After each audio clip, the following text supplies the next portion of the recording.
Okay, today is Monday, May 29th. It's Memorial Day. And check out the gorgeous Supertunia Vista bubblegum that I potted into these gorgeous flower urns. We actually got these urns at Dollar General. They were $12 a piece, but it was buy one and get one 50% off. So we got the second one for $6, $18 for both of those. So beautiful. It's a really thick plastic. It does look like it's like metal or concrete or something, but just really thick plastic. I did have to drill some holes at the bottom for drainage, and I did fill the whole thing up with potting soil. So you can certainly tell that I have been watching Garden Answer like for months now, because this is totally like her aesthetic, however you say that. She really likes formal gardens, and she has bestowed that taste upon me as well. But it'll be a little bit hard for me to do a formal garden here in a house development in the suburbs, but I can still have a little element here. Really beautiful decorative urns. And then we have the lemon verbena over there, which I trimmed back because it was covered in aphids.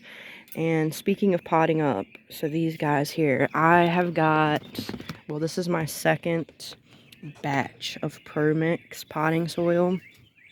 And this stuff, look at that, how amazing that is. It is so fluffy and light. You get it in like a compressed brick, and then you break it up.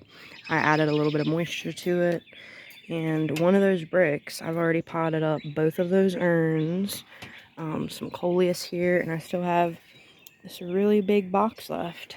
So one compressed brick goes a long way. I really, really like that potting soil. Best I've ever had. In recent years, I've noticed that a lot of potting soils, due to gardeners, the rise of gardening after the pandemic, the potting soils have really went down in quality over the past few years. They're really barky and woody, which can actually harm your plants, because if the wood isn't broken down, it will take nitrogen from the soil to do so, which in turn will starve your plants of nitrogen. So yeah, Permix, very, very good soil. So I have the coleus here that I potted up into these little pots, and I know those are way too small for the coleus. Coleus really gets big, but I'm just enjoying having all of the space on my table here, because if you've noticed, if you watched any of my previous gardening videos from the past years, I always have a table full of plants. So these little pots are just giving me a little bit of space at the moment on the table. This year I've exercised some self-discipline, and I did not cover the whole table in plants like I said I would. Wouldn't. Here is some basil that I up-potted. I always like to have like one basil plant right out on the porch so we can come out and grab it. And it's just a beautiful plant. Love the foliage. It's purple. My favorite kind of basil. And then we have the fuchsias back there, which have been dropping tons of flowers. I think it's been way too hot for them. Fuchsias don't like it above 80 degrees from what I've read. But they do have a bunch more blooms. The plants look nice and healthy. And a bunch more buds. So we'll see what happens with those. Now I don't mind the brick mess here. I redid the 2 flower beds in front of the porch. So check that out. Here's this one. And then this one. And these plants here are the dahlias that I planted from seed a while back. And you can see that video of when I planted those. You can see a gladiolus coming up right there. It looks like a blade of grass. The larkspur that comes back every year. My DIY hanging baskets. This year I didn't do morning glories. I just wanted to do something different. These are just cheap probably like seed petunias from Walmart. Got an 8-pack of those for really cheap. It was like $3, I think, for an 8-pack. You do have to deadhead these type of petunias. They're not a specialty type like the Supertunia, like proven winners. These they go to seed, and you have to deadhead them. The Supertunia Vista deadheads itself, not these guys. If you don't keep up on these, they will look terrible and gross and slimy because the flowers will just get wet and stick to all of the leaves and look gross. So I have to come out here every day and deadhead those. But here's the other side of the dahlias. You can see a bud on one of them. Check that out. I'm so excited. I have no clue what color these are going to be, what variety they are, if they're going to be like single, double. I'm really glad that they're short. I was thinking that they were going to be like 4 or 5 foot tall, 6 foot tall. Maybe. Never grown a dahlia from seed, never grown a dahlia from a tuber. But I'm glad they're really short like that, so I can have the zinnias in the back. And it'll be like some height, and then the short dahlias. And then maybe I'll stick some vincas around the front there. I had to widen it a little bit just to get it to match on both sides. So now I have this space in front there, which I'm gonna have to stick something in there. Little tiny vinca would probably be good. They don't get too big. And then we have some more stuff in the trays that I need to pot up, like 5 more peppers, some nasturtium, sunflower, backup tomatoes, amaranth, yeah, a ton of backup tomatoes, and then tons of sunflowers. Got some morning glory in there, moonflowers, cucamelons, and then the 2 trays of zinnias. Then we have the radish patch here. So yesterday I harvested a bunch and roasted a bunch. Look at those. And they were so good. I roasted the radishes. I just put some in a pan with a little bit of butter, salt, and pepper, and put it on the oven on broil, and just let them crisp up a little bit. Flipped them around, and they are so good. And then I took some of the sugar snap peas and fried those up in some butter in the pan. So yeah, they turned out really, really good. You can see a little Jolly Gesture marigold I stuck in there, a petunia that I just stuck in the ground. I don't think you're supposed to do that. You're not supposed to propagate like protected varieties of petunias, but I'm not selling it or giving it away. It was literally just going to be cut and thrown in the yard anyway, so I stuck it in the ground. We have some coleus back here. That was out front under the tree. Looked really bad. Was getting decimated by earwig, so I brought it back out here. See if it could be brought back to life. But there are the rest of the pineapple surprise coleus. There's another one. I put the blue better salvia that was in the winter sowing milk jug right there. And then there's a hosta that was given to me by my mother-in-law. She's getting her whole yard redone. The landscapers are coming in and taking everything out, so she was giving away some plants, and we were lucky enough to get a ton of hostas, which I also planted out front. I ripped up those irises that we had out front and put in some hostas since it was a shady area. But here's some more radishes. The white ones are very, very, very spicy when they're raw, but cooked I didn't detect a bit of spice at all. So you can see all those. I'm so excited about this radish patch. Every year I only plant like, I don't know, maybe 10 radishes, but I just can't get over how many I have this year. It's so awesome. And then we have a Tabasco pepper, bell pepper, purple beauty bell pepper, a puma pepper, artichoke, This is a jalapeno. And then we just bought a poblano from the nursery, a habanero. There's another poblano. And then we have a cucamelon here, or a Mexican sour gherkin, which I just put in the ground. And you can see it's grabbing a hold of the trellis. So I'm going to put another cucamelon right there and let it grow up the trellis right there. And then we have the Blue Queen butterfly pea right there and there. And I'm going to let those guys grow up this trellis. And then we have the calendula. There's some ground cherries there that I stuck in. And then a ton of volunteer ground cherry everywhere. There's the volunteer dill getting huge. Another volunteer dill right here. I'm just letting it grow. And then I found another one right there. So we have 3 ranunculus right here, and then 2 gazanias on each side of this big ranunculus. You can see buds on that. So yeah, all 3 of those plants are ranunculus, and then 2 gazanias in between the ranunculus right there. That'll be really pretty. There's 2 more New Hanover ground cherries that I planted. Started those from seed from Baker Creek. And then check out the chamomile. So I just harvested some last night, and we had chamomile tea, and it was so delicious for like an herbal tea. Check those out.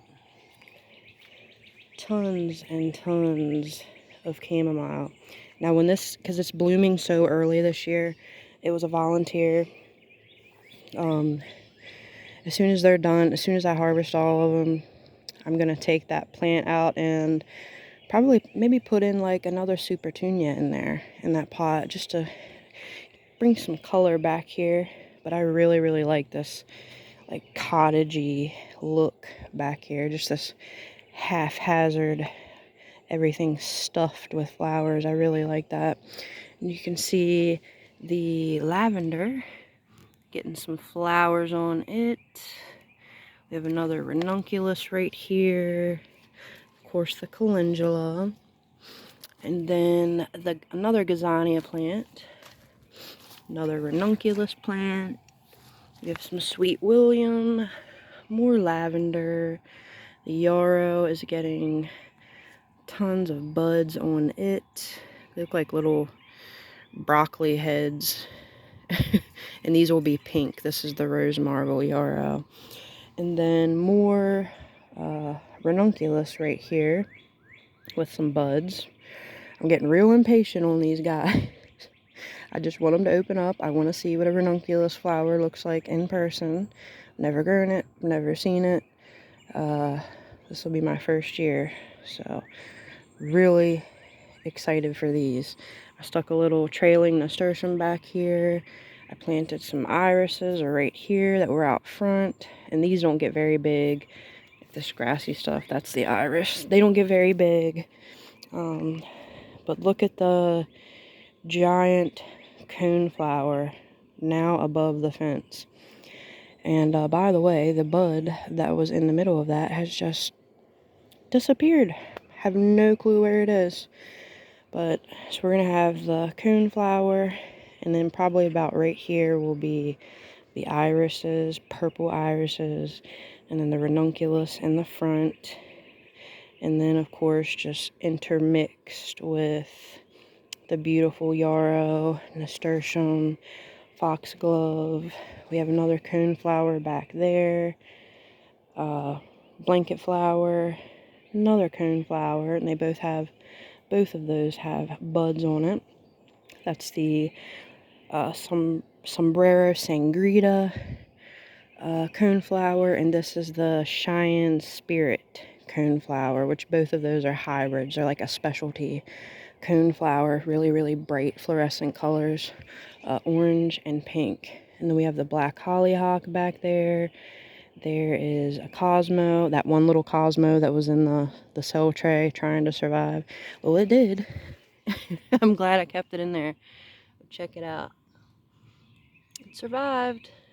And then we have some not Sweet William, Bachelor Button right there. There's some more Bachelor Button, some white marigolds, and then of course we have foxglove, more foxglove, and of course I just said right there, I believe, yeah, foxglove. Another gazania plant, basil, an artichoke here, and then in the back, in that little space back there, I'll be putting some sunflowers and maybe tucking in a couple zinnias. I'm not sure yet about the zinnias, but definitely some sunflowers.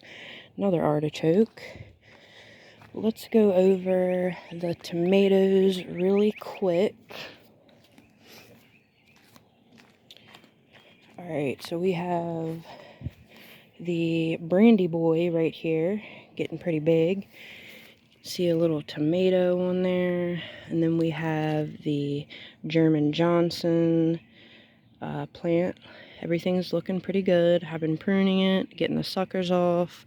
We have the big rainbow, Cherokee purple, Brandywine black. You can see a tomato on that.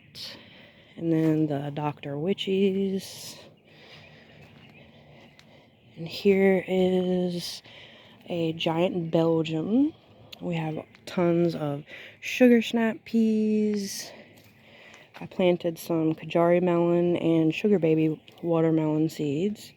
I have a nasturtium, the peach melba nasturtium, gladiolus, marigold, jalapeno, and then an ananas noyer, or black pineapple. There's a Tunisian bacludi pepper. So we have a pink oxheart tomato here, bell pepper there, another peach melba nasturtium. Check that out. And nasturtiums are edible, the leaves, the flowers, even the seeds that they make can be used like you would use a caper. Such a pretty plant. I just love those everywhere in the garden. And I also noticed, if you're a fan of Lord of the Rings or The Hobbit, like in the Hobbit's gardens, I noticed nasturtium. That's another reason why I like growing them. It just reminds me of the Hobbit garden, and I absolutely love it. I planted more Kajari melon seeds, sugar baby watermelon. Of course, we have more sugar snap peas, early girl tomato, more Sweet William, and then that is the holy basil. That's a weed. Holy basil or Tulsi. There's another Sweet Williams, another Dr. Witchies, more peas, pink bumblebee tomato, and then we have an Isis Candy cherry tomato, Dollar Tree cherry tomato. We just got a Sun Sugar cherry tomato from the nursery, and I'm planting them right in between the sugar snap peas, because from what I understand, the peas put nitrogen in the soil, so I don't believe it's going to rob the tomatoes of any nutrients. And plus, I mean, the sugar snap peas aren't going to be around too much longer, so I don't think they're going to compete that much for nutrients. We have another pink bumblebee cherry tomato. The other one is, yeah, so that is a pink bumblebee cherry tomato, and also right here. And then we have a Purple Beauty bell pepper. So these are both bell peppers. I believe from the looks of that is an albino bullnose from Baker Creek. So then we have the Sun Gold cherry tomato. One there. There's another one there, and you can see a little cluster of the Sun Gold cherries on those. And then we have another habanero, marigold, another nasturtium, and these are the trailing nasturtiums. This is a super sweet 100 that we got from the nursery, blue cream berry, cherry tomato. There is an Isis candy cherry, chocolate cherry, and a spoon tomato right there. And then on the corner here, we have a big rainbow, looking really good. I gotta prune this. Some of the leaves are touching the soil, and you can see the bugs. It's getting a little yellow, so I'll have to come out here and cut that off. You don't want any of your tomato leaves to be touching the soil, because then they can take up disease and stuff like that. So I have to remember to come do that. I planted some Minnesota midget cantaloupe, not cucumber, right here. I planted some seeds right there, and I also stuck a plant there. And then on this side, I planted the Armenian yard-long cucumber. And check out all these sugar snap peas. This one is really, looks like something tried to take a bite out of that. Maybe a bird? Looks like beak shape. But they've been covered in aphids, the beans themselves, the peas themselves.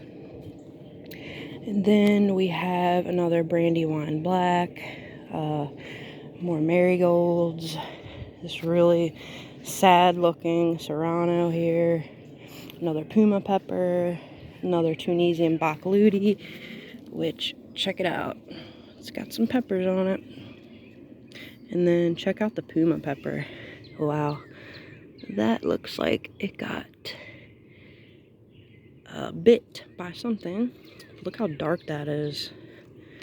And these peppers, I feel so bad for them, because they were stuck in those little styrofoam cups for so long. That's probably why they look like they do. They just look puny and look like they're struggling a little bit, but hopefully they'll bounce back. And then we have a Brandywine Pink, and I planted some more Kajari melon seeds here. And then we have some dill that I still need to get in the ground. Everything else I've planted or the bugs have eaten. More sugar snap peas. Check those out. There's just a ton everywhere. And it's really disappointing. The other day I was out here and I found like the biggest, juiciest looking sugar snap pea, and I bit into it, chewed it up, swallowed it, and I started getting like a crazy intense itching in my throat and in my ear holes. And I have what's called oral allergy syndrome. So basically they're in certain vegetables like tomatoes, fruits, and apparently sugar snap peas, there's a protein that's identical to the pollen that I'm allergic to. And so I ate one of those, and just had crazy itching, lost my voice for a couple hours. I mean, it was just absolutely terrible. So now I'm going to have to, in order to break that protein down so I don't have a reaction, it's not like an allergic reaction, although it could potentially lead to that in the future, from what I understand. I have to cook them, and you can even microwave them, just cook them. I fried some up in butter in the pan yesterday and didn't have any type of reaction whatsoever. But the cooking them breaks down that protein that resembles the pollen, and then you don't have a reaction to it. So, but it's really disappointing, because I like eating these raw. They're just, easy in the garden, just pick off, crunch, munch on. But I'll have to cook them from now on, so oh well, at least I still get to eat them, I guess. Dr. Witchy's tomato, another Dr. Witchy's. And then we have the Early Girl tomato. Look how big this is. This was the first Early Girl we put in the ground. And this thing is huge. And I'm so glad it's doing good in this bed, because this was the bed last year that had what seemed to me to be contamination issues. And then we have the Dollar Tree beefsteak, another Early Girl tomato. There's a Wapsipinicon peach, a ground cherry, New Hanover ground cherry, and that is the garden tour. So I have a couple tomatoes that are still in the trays, like carbon tomato, Japanese black trifle. They actually did come back. They looked really bad, but they did come back. So I'm waiting on those to get a little bit bigger. I don't want to stick them out now in the garden when they're like this tall, because the bugs will just devour it. The bugs and insects just love like tender little seedling leaves. So once they get a little bit bigger, I'm going to take out, since we have 5 different Dr. Witchy tomatoes, I'm going to take out like, I don't know, 3 of those, and maybe another tomato that we have too many of, or I'm not worried about, and replace those with some different varieties that we don't have in the garden, like the carbon and Japanese black trifle, maybe a couple other ones. But for now, I am going to finish this outline of bricks. We still have this wheelbarrow here full of bricks, so I can just edge around the garden. Home Depot, I don't know if they still are. They probably are, but currently you can get these pavers for 25 cents again. They're on sale, so I'm going to do this little lock key pattern and just make it nice and tidy looking in the garden. But I'll do another update when I notice some flowers, when the ranunculus blooms, more tomatoes popping out, or if I get any other plants.